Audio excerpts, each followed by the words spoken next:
Good morning, dear students. Welcome to this online lecture. I am Mr. Rahul Pawar. In today's lecture, we are going to start with the first unit of our syllabus, and it is reconstruction of companies. In the previous lecture, we have seen the syllabus of this particular subject, and in that syllabus, we have seen that there are 4 units in this semester, and out of these 4 units, first 3 units are practical units and the last unit is a theoretical unit. पाठीमागच्या लेक्चरमध्ये आपण जो syllabus पाहिलेला आहे त्याच्याप्रमाणे आपल्याला या सेमिस्टरमध्ये एकूण 4 युनिट्स आहेत, 4 टॉपिक्स आहेत.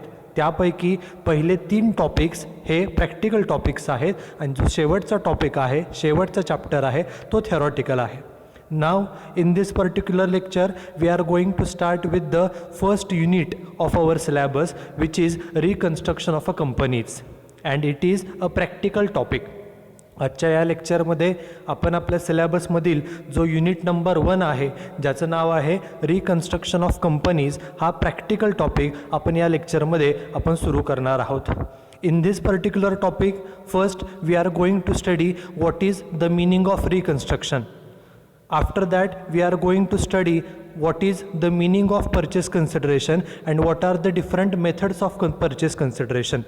आपण आजच्या या लेक्चरमध्ये सुरुवातीला रिकन्स्ट्रक्शन म्हणजे काय, रिकन्स्ट्रक्शन एखाद्या कंपनीचं जे केलं जातं त्याच्यासाठी कारणे कोणती असतात, त्याच्यानंतर परचेस कन्सिडरेशन म्हणजे काय आणि परचेस कन्सिडरेशन कॅल्क्युलेट करण्याच्या वेगवेगळ्या मेथड्स कोणत्या आहेत हे आपण या लेक्चरमध्ये पाहणार आहोत. Okay, so let start with this particular lecture. This is unit number 1, which is reconstruction of a companies. We know that company is one of the form of a business, just like sole proprietary concern, partnership firm, HUF, etc. etc. There are different forms of businesses. आपल्याला माहिती आहे की बिझनेसचे वेगवेगळे प्रकार असतात. Soul proprietary business असेल, partnership business असेल, HUF business असेल, तसंच कंपनी हा देखील एक बिझनेसचा प्रकार आहे. We know that companies in India are governed by Companies Act 2013.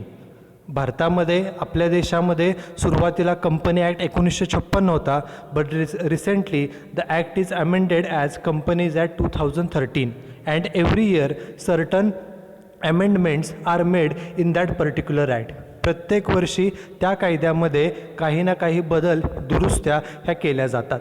And all the companies in India have to follow the rules and regulations given mentioned in the Companies Act 2013. Company कोणत्याही प्रकारची असो त्या कंपनीला हे company कायद्याचे नियम हे follow करावे लागतात, हे आपल्या सर्वांना माहिती आहे. मग प्रश्न येतो की एखाद्या कंपनीचं रिकन्स्ट्रक्शन म्हणजे काय किंवा कोणत्या कंपनीचं रिकन्स्ट्रक्शन करावं लागतं. We know that a company is an artificial person created by law.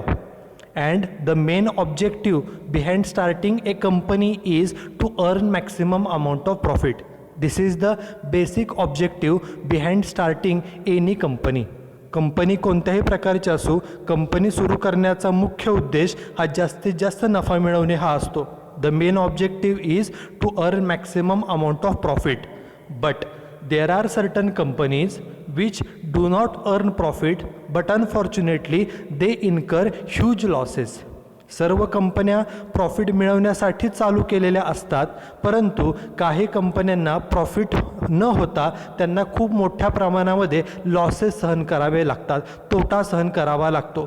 आणि अशा ज्या कंपन्या आहेत, those companies which has incurred huge losses, these companies has to undergo for the reconstruction.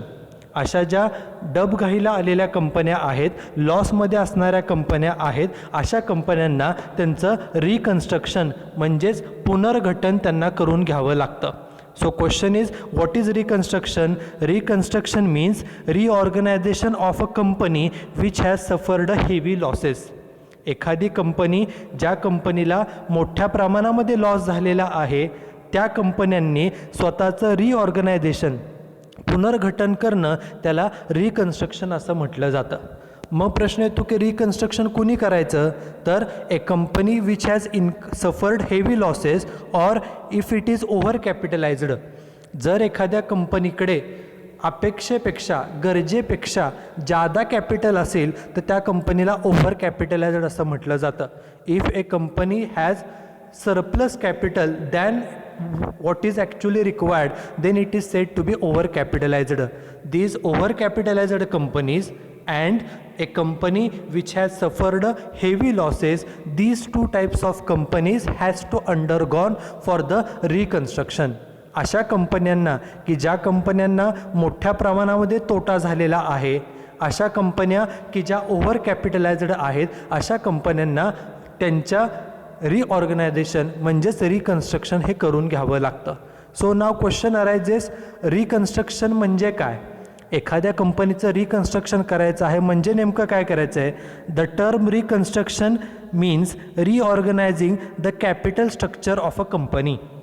एखाद्या कंपनीचं जे काय कॅपिटल स्ट्रक्चर आहे, we know that a company is a big organisation and therefore it requires huge amount of capital. And the capital required by the company is collected from various sources. Say for example, company collects some capital by issuing equity shares. Another source is to issue preference shares. Company can raise the capital by issuing the debentures. Company can take the loans from the banks. So we can say that the company has different alternatives, different options for collecting the capital. And whatever the capital collected by the company, it can be classified into two sources. First one is owned capital and second one is a borrowed capital. एखाद्या कंपनीला capital गोळा करण्यासाठी जे वेगवेगळे पर्याय आहेत, मग त्यामध्ये इक्विटी शेअर्स विकणं हा पर्याय असेल, प्रेफरन्स शेअर्स विकणं हा पर्याय असेल, डिबेंचर्स इश्यू करणं, लोन घेणं, हे वेगवेगळे पर्याय आहेत आणि याद्वारे एखादी कंपनी त्यांचं कॅपिटल गोळा करते. हे जे काही कंपनीचं कॅपिटल आहे त्याला कॅपिटल स्ट्रक्चर असं म्हटलं जातं. ओके, आणि हे जे काही कॅपिटल स्ट्रक्चर आहे आणि ती कंपनी जर लॉसमध्ये असेल, if that company has incurred heavy losses, then we have to make reorganisation of the capital structure of the company. अशा कंपनीचं जे काही कॅपिटल स्ट्रक्चर आहे, उदाहरणार्थ इक्विटी शेअर कॅपिटल 4 लाख रुपये आहे, प्रेफरन्स शेअर कॅपिटल 2 लाख आहे, डिबेंचर 2 लाख आहे आणि लोन सपोज 1 लाख असेल, तर फॉर एक्झाम्पल हे जे काही त्यांचं एकूण कॅपिटल आहे 9 लाख रुपये, त्या कॅपिटल स्ट्रक्चरचं रिफ्रेमिंग आपल्याला करावं लागतं. त्यालाच रिकन्स्ट्रक्शन असं म्हटलं जातं. Okay, so the term reconstruction means reorganizing the capital structure of a company, including reduction of claims of both shareholders and creditors of the company. जे काय शेअरहोल्डर्सचे फंड्स आहेत किंवा जे आपण बॉरोड फंड्स आहेत, मग ते डिबेंचर होल्डर्सचे असतील किंवा बँकांचे असतील किंवा शेअरहोल्डरचे असतील, त्यांचा जो काही क्लेम आहे, त्यांचा जो काही हिस्सा आहे, तो क्लेम हा प्रपोर्शनेटली कमी केला जातो. Okay, we have to make reduction in the claims of both the shareholders as well as the creditors of the company. Creditors म्हणजे ज्यांनी आपल्या कंपनीला कर्ज पुरवठा केलेला आहे, मग ते डिबेंचर होल्डर्स असतील किंवा ते बँक्स असतील, त्यांच्या क्लेममध्ये प्लस शेअरहोल्डरचे जे काही पैसे आहेत त्यांच्या क्लेममध्ये काही रिडक्शन केली जाते, काही कमी केले जातं. त्याला रिकन्स्ट्रक्शन असं म्हटलं जातं. And this reconstruction, such reconstruction is necessary on account of bad financial position of a company. कोणत्या कंपनीचं रिकन्स्ट्रक्शन केलं जातं? A company whose financial condition is bad, that company has to opt for the reconstruction. ज्या कंपनीची आर्थिक परिस्थिती ही डबघाईला आलेली आहे, अशा कंपन्यांचं हे रिकन्स्ट्रक्शन हे केलं जातं. And the reconstruction of a company is of two types. First type is external reconstruction and second one is a internal reconstruction. हे जे काय कंपन्यांचं रिकन्स्ट्रक्शन केलं जातं हे 2 प्रकारचं असतं. पहिला प्रकार म्हणजे एक्सटर्नल रिकन्स्ट्रक्शन आणि दुसरा प्रकार म्हणजे internal reconstruction. In this particular topic we are going to study the accounting treatment in case of both the external as well as internal reconstruction. First we will see what is the meaning of external reconstruction. सुरुवातीला आपण external reconstruction म्हणजे काय हे आपण सुरुवातीला पाहणार आहोत. Okay, see this slide carefully. The term external reconstruction is used when an existing company goes into liquidation. एखादी एक्झिस्टिंग कंपनी आहे, say for example company is A limited. A limited नावाची एखादी एक्झिस्टिंग कंपनी आहे and suppose it has suffered heavy losses and therefore the management of the company has decided that this A Limited will go into liquidation. A Limited ही बंद केली जाईल and a new company is formed to take over the business of liquidated company. आपण एक्झाम्पलमध्ये म्हणलं की A limited नावाची existing company आहे आणि ही company खूप लॉसमध्ये आहे, म्हणून या कंपनीचं जे मॅनेजमेंट आहे त्यांनी डिसाईड केलं की ही कंपनी बंद करायची आणि या बंद झालेल्या कंपनीचा जो बिझनेस आहे तो बिझनेस टेक ओव्हर करण्यासाठी suppose we have to form B limited. A लिमिटेडचा जो बिझनेस आहे तो टेक ओव्हर करण्यासाठी सपोज आपण बी लिमिटेड नवीन कंपनी एस्टॅब्लिश केली. म्हणजे जी एक्झिस्टिंग कंपनी आहे जी लॉसमध्ये आहे A limited, it is liquidated and a new company, B Limited is a new company. We have formed a new company to take over the business of a liquidated company. जी एखादी सध्याची company आहे ती company बंद केली जाते, म्हणजे एक liquidation केलं जातं, एका कंपनीचं लिक्विडेशन केलं जातं आणि त्या कंपनीचा बिझनेस टेक ओव्हर करण्यासाठी एक नवीन कंपनी स्थापन केली जाते. Means a new one company is formed. Okay. The idea behind such reconstruction is that substantially the same business will be carried on by the same person. It means the business of A Limited is an existing company. Unfortunately, it has suffered a loss. So the management of A Limited has decided to close down the company and to open or to start a new company with same shareholders, with same employees. जी सध्याची आहे company ती बंद करायची आणि त्याच लोकांच्या साह्यानं, त्याच शेअरहोल्डरच्या साह्यानं एक नवीन कंपनी स्थापन करणं हा त्याचा मागचा उद्देश आहे. फॉर एक्झाम्पल बघा, A limited is liquidated because of heavy losses and new company B limited is formed to take over the business of A limited. A limited ही एक्झिस्टिंग कंपनी आहे आणि या कंपनीचा बिझनेस ए लिमिटेड ही लॉसमध्ये असल्यामुळं ती liquidate केली आणि तो बिझनेस टेक ओव्हर करण्यासाठी बी लिमिटेड नावाची नवीन कंपनी स्थापन केली. जुनी कंपनी कोणती होती तर A limited and the business of A limited is taken over by the B limited. The shareholders of A limited becomes the shareholders of B limited. जी बंद केलेली कंपनी आहे ए लिमिटेड त्याचे जे share holders होते तेच share holders B लिमिटेडचेही होतात and B limited will continue the business of A limited. B limited जी नवीन स्थापन झालेली कंपनी आहे ती कंपनी ए लिमिटेडचा जो काही बिझनेस आहे तो बिझनेस हा कंटिन्यू करते. So in short we can say that in external reconstruction there is one liquidation and one new formation. External रिकन्स्ट्रक्शनमध्ये जी कंपनी लॉसमध्ये आहे ती कंपनी बंद केली जाते, म्हणजे एक कंपनी लिक्विडेट होते, शटडाऊन होते, क्लोज होते आणि त्या कंपनीचा लॉसमध्ये असणारी कंपनी जी आपण बंद केलेली आहे त्याचा बिझनेस टेक ओव्हर करण्यासाठी, चालवण्यासाठी एक नवीन कंपनी स्थापन केली जाते. So there is one new formation also. So in short we can say that in external reconstruction there is one liquidation and one new formation. Okay, this is the basic meaning of external reconstruction. Now the second most important concept that we are going to study is the concept of purchase consideration. I think you have already studied this particular concept in the BCom part 2 in the topic amalgamation and absorption. Let's see this particular concept. In the previous example, we have seen that the business of A Limited is closed down and its business is taken over by the B Limited. A Limited company बंद झालेली आहे आणि त्यांचा business B लिमिटेडनं take over केलेला आहे. In other words we can say that A limited has sold its business to B limited. आपण असं म्हणू शकतो की ए लिमिटेडनं स्वतःचा बिझनेस हा बी लिमिटेडला विकला आहे. A Limited had sold its business to B Limited. Or in other words, we can say that the B Limited has purchased A Limited. आपण असंही म्हणू शकतो की बी लिमिटेडने ए लिमिटेडचा बिझनेस हा खरेदी केलेला आहे. ए लिमिटेडनं स्वतःचा बिझनेस विकला बी लिमिटेडला किंवा बी लिमिटेडनं ए लिमिटेड कंपनी खरेदी केली. दोन्हींचा अर्थ हा सेम आहे. मग हे जे काय दोन कंपन्या आहेत ए लिमिटेड आणि बी लिमिटेड, एकानं स्वतःचा बिझनेस दुसऱ्याला विकला हा बिझनेस किती रुपयाला विकलेला आहे, the price at which the vendor company sells its business to another company is called as a purchase consideration. So what is purchase consideration? Purchase consideration means the price, the amount at which the vendor company म्हणजेच काय तर transferor company, जी company स्वतःचा business विकते त्याला vendor म्हणजेच विक्रेती company असं म्हटलं जातं.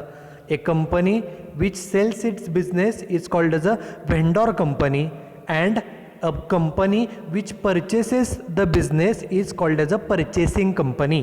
In our example, A Limited has sold its business, so it is a vendor company, and B Limited has purchased the business, so it is a purchasing company. आपल्या उदाहरणामध्ये ए लिमिटेडनं स्वतःचा बिझनेस विकलेला आहे. जी कंपनी स्वतःचा बिझनेस विकते त्याला व्हेंडॉर company, विक्रेती company असं म्हटलं जातं. आणि बी लिमिटेडनं बिझनेस खरेदी केला आहे, सो त्याला परचेसिंग कंपनी असं म्हटलं जातं.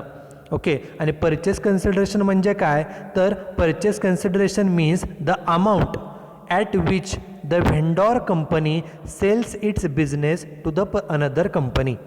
जी कंपनी स्वतःला विकते, स्वतःचा बिझनेस विकते, त्यांनी तो बिझनेस किती रकमेला, किती अमाऊंटला दुसऱ्या कंपनीला विकलेला आहे त्या प्राईसला परचेस कन्सिडरेशन असं म्हटलं जातं. In other words we can define the purchase consideration as the price at which the purchasing company purchases the business of vendor company. Purchase consideration म्हणजे काय तर अशी किंमत, अशी रक्कम की ज्या रकमेला परचेसिंग कंपनी, आपल्या एक्झाम्पलमध्ये बी लिमिटेड ही परचेसिंग कंपनी आहे. बी लिमिटेडने ए लिमिटेड कंपनी जी खरेदी केली ती किती रुपयाला खरेदी केली त्या प्राईसला, त्या अमाऊंटला परचेस कन्सिडरेशन असं म्हटलं जातं.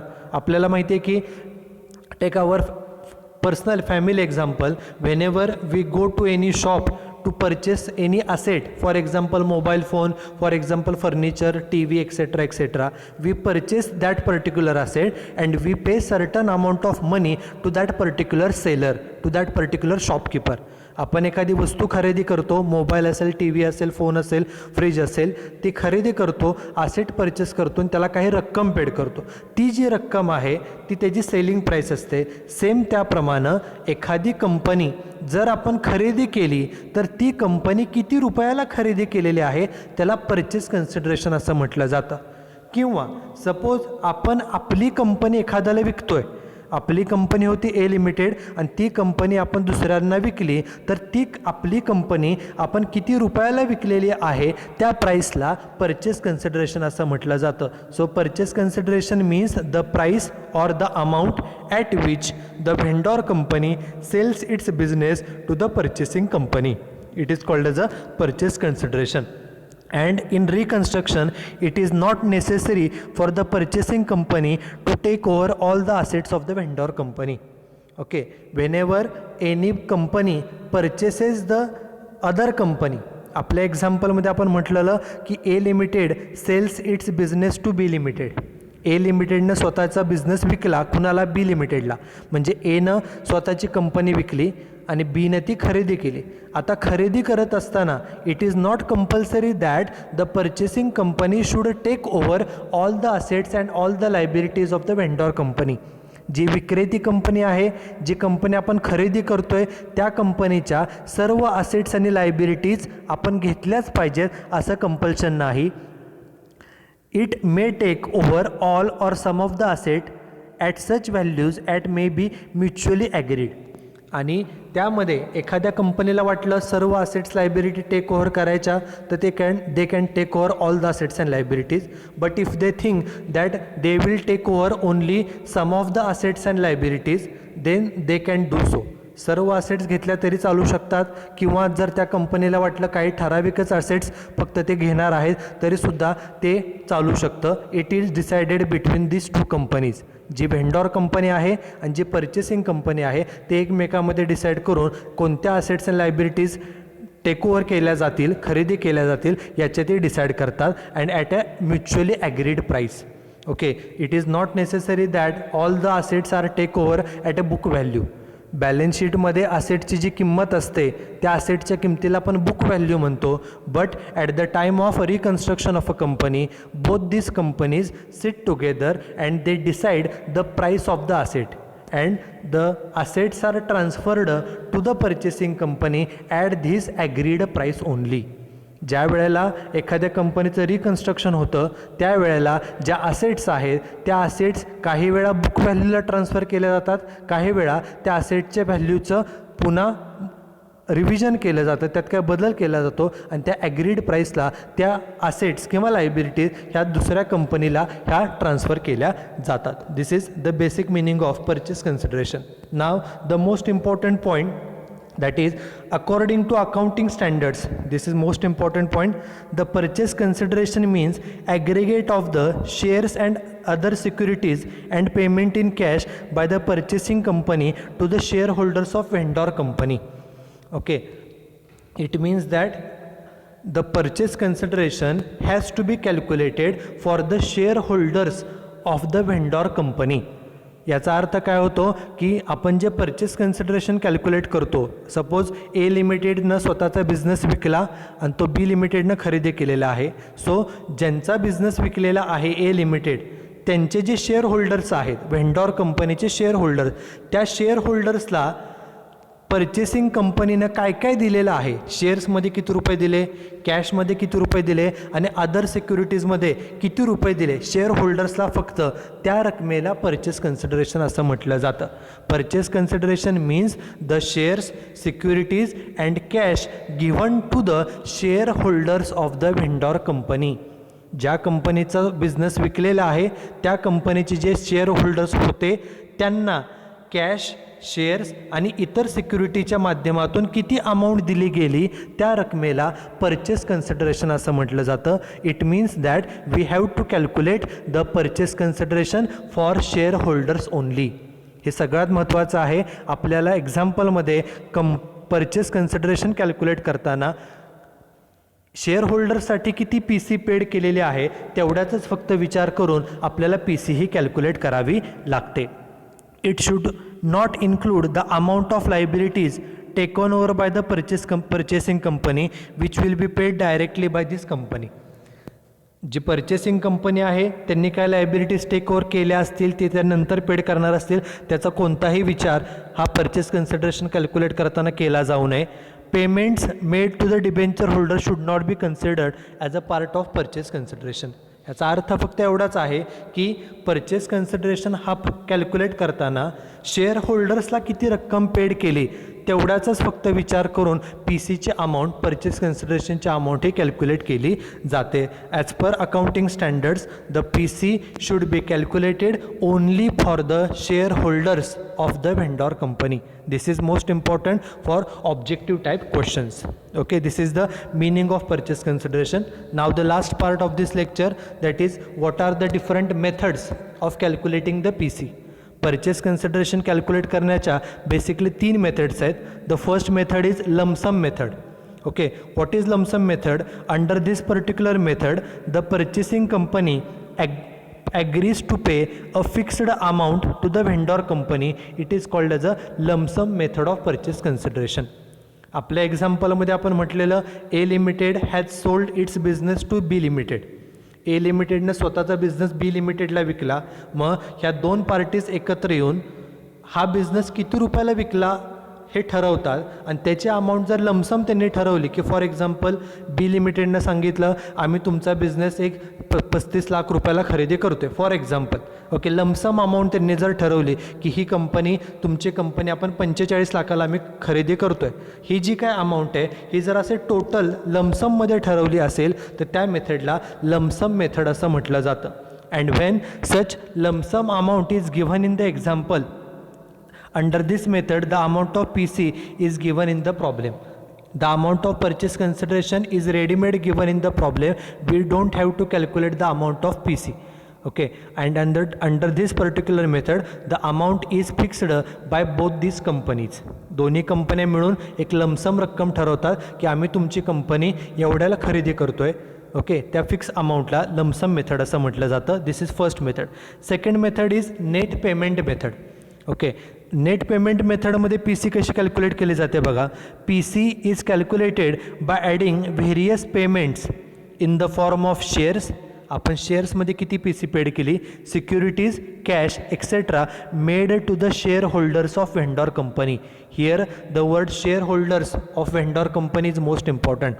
आपण जी व्हेंडॉर कंपनी आहे, विक्रेती कंपनी आहे, ओके, ज्यांचा बिझनेस आपण खरेदी करतो आहे, त्या कंपनीच्या शेअर होल्डर्सला आपण किती शेअर्स दिले, किती रुपयाचे सिक्युरिटीज दिल्या, किती कॅश दिलेले आहे शेअर होल्डर्सला, फक्त व्हेंडॉर कंपनीच्या, त्या सर्वांची बेरीज केली जाते. ॲडिंग म्हणजे बेरीज केली जाते आणि त्या रकमेला परचेस कन्सिडरेशन असं म्हटलं जातं. For example, suppose vendor company A limited आहे. ए लिमिटेडनं स्वतःचा बिझनेस विकला, खरेदी कुणी केला तर बी लिमिटेडनं.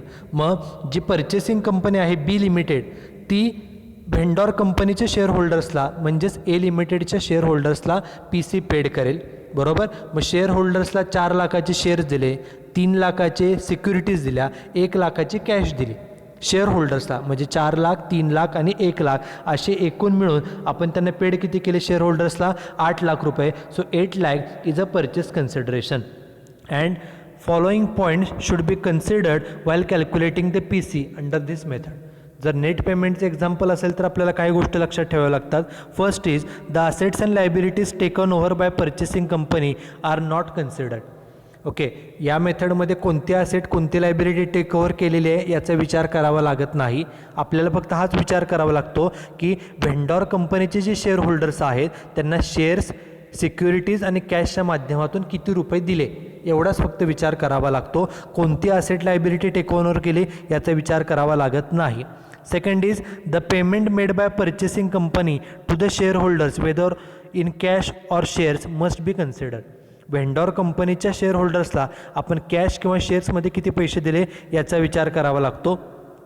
If creditors debenture holders are not taken over by purchasing company, जी कंपनी स्वतःचा बिझनेस विकते त्यांचे डिबेंचर होल्डर्स असतील किंवा क्रेडिटर्स असतील, हे जर त्या परचेसिंग कंपनीने घेतले नाहीत and subsequently discharged are taken over, debenture are taken over by company, जी खरेदी करणारी कंपनी आहे त्यांनी जुन्या कंपनीचे व्हेंडॉर कंपनीचे डिबेंचर्स किंवा क्रेडिटर्स हे टेकन ओव्हर केल्यानंतर पेड केले असेल, then such amount should not be added in the P C. थोडक्यामध्ये काय, जे आपण मगाशी पाहिलं की as per accounting standards we have to calculate the P C only for the shareholders of vendor company. Vendor कंपनीच्या share होल्डर्सला किती रक्कम दिली, मग कॅशमध्ये किती दिली, शेअर्समध्ये किती दिली किंवा सिक्युरिटीजमध्ये किती दिली, ह्या सर्वांची बेरीज केली जाते. त्याला परचेस कन्सिडरेशन असं म्हटलं जातं. त्या दुसऱ्या कंपनीनं आपले डिबेंचर होल्डर पेड केले, क्रेडिटर पेड केले, लायबिलिटी पेड केला, याचा कोणताही विचार पी सी कॅल्क्युलेट करताना केला जात नाही. We have to consider only the amount in cash or shares or in other securities given to the shareholders of the vendor company. When liabilities are not taken over by purchasing company, एखादी जुन्या कंपनीची liability take over केली नसेल, they are neither added nor deducted from P C, त्याचा विचार कोणताही केला जात नाही. Any payment made by purchasing company to some other party on behalf of vendor company should be ignored. Okay, जी company vendor company आहे त्यांची एखादी लायबिलिटी होती आणि ती लायबिलिटी पेड करण्यासाठी परचेसिंग कंपनीनं डायरेक्टली पेमेंट केला असेल, याचासुद्धा कोणताही विचार परचेस कन्सिडरेशन कॅल्क्युलेट करताना विचार केला जाऊ नये. And last is realisation expenses paid by purchasing company should not be considered in the purchase consideration. थोडक्यामध्ये आपण मागाशी जे सांगितलं की परचेस कन्सिडरेशन कॅल्क्युलेट करताना फक्त शेअर होल्डर्सला किती रक्कम पेड केली, शेअर्समध्ये किती पेड केली, कॅशमध्ये किती केली आणि अदर सिक्युरिटीजमध्ये किती केली, फक्त शेअर होल्डर्सला त्याची बेरीज, त्यालाच फक्त परचेस कन्सिडरेशन म्हटलं जातं. नवीन कंपनीने जुन्या कंपनीच्या लायबिलिटी पेड केल्या, जुन्या कंपनीचे खर्च पेड केले, जुन्या कंपनीच्या एखादं दुसरा पेमेंट केलं, तर त्याचा विचार पी सी कॅल्क्युलेट करताना केला जात नाही. Because as per the accounting standards the purchase consideration is calculated only for the shareholders of vendor company. Share होल्डरला किती रक्कम डायरेक्टली पेड केली, शेअर्समध्ये, कॅशमध्ये किंवा सिक्युरिटीच्या फॉर्ममध्ये, तेवढीच रकमेला, त्या बेरजेला परचेस कन्सिडरेशन असं म्हटलं जातं. Okay, this is second method, that is net payment method. Now the third method is net asset method. Net asset, okay, या मेथडमध्ये काय केलं जातं तर ज्या असेट्स आहेत त्या असेटची बेरीज केली जाते आणि त्यामधून लायबिलिटीची अमाऊंट ही मायनस केली जाते. ओके, आणि ज्या ज्या असेट्स आहेत त्या प्रत्येक असेटचं रिव्हॅल्युएशन केलं जातं. काही असेटची किंमत आहे तीच राहील, काही असेटची किंमत वाढेल, काही असेटची किंमत कमी होईल. All the asset, the values of all the assets and liabilities are revised and after revising the amount we calculate the PC by using this particular formula. By काय सांगितलं, under this method PC is calculated by finding out net assets of the company. Net assets कशा find out करायच्या तर net assets is equal to value of assets minus value of liabilities. असेटची बेरीज त्यातून लायबिलिटीची बेरीज वजा केली की आपल्याला नेट असेट्स ह्या मिळतात. The term net assets means vendor company's assets less liabilities. Okay, taken over by the purchasing company. ज्या ज्या असेट्स आणि लायबिलिटीज नवीन कंपनीने टेक ओव्हर केलेल्या आहेत त्या असेटची बेरीज आणि त्यामधून लायबिलिटीची बेरीज वजा केली की आपल्याला नेट असेट्स मिळतात. For this purpose assets and liabilities are to be taken at the values mutually agreed. Asset ज्या टेकन ओव्हर केलेल्या आहेत, लायबिलिटीज ज्या टेकन ओव्हर केलेल्या आहेत त्या सर्व असेट्स आणि लायबिलिटीचं रिव्हॅल्युएशन केलं जातं. काही असेट लायबिलिटीच्या किमती आहे त्याच राहतात, काही असेट लायबिलिटीच्या किमती वाढतील किंवा कमी होतील. ओके, ॲग्रीड प्राईस प्रत्येक असेट आणि लायबिलिटीची ठरवली जाते. In the absence of any information, परंतु एखादी असेट आहे ती टेकन ओव्हर केलेली आहे नवीन कंपनीने, परंतु त्या असेटची व्हॅल्यू किती केली हे जर सांगितलं नसेल तर the book value of asset or liability taken over is to be considered as a agreed value. For example, काही असेट्स टेकन ओव्हर केल्या त्याची किंमत बदलली, परंतु एखादी असेट होती फर्निचर, त्याची बुक व्हॅल्यू बॅलन्स शीटप्रमाणे किंमत आहे 50,000, परंतु आपल्याला एक्झाम्पलमध्ये ती असेट किती रुपयाला टेकन ओव्हर केली हे जर सांगितलं नसेल, the asset is taken over, furniture is taken over by the new company, but at what price it is taken over.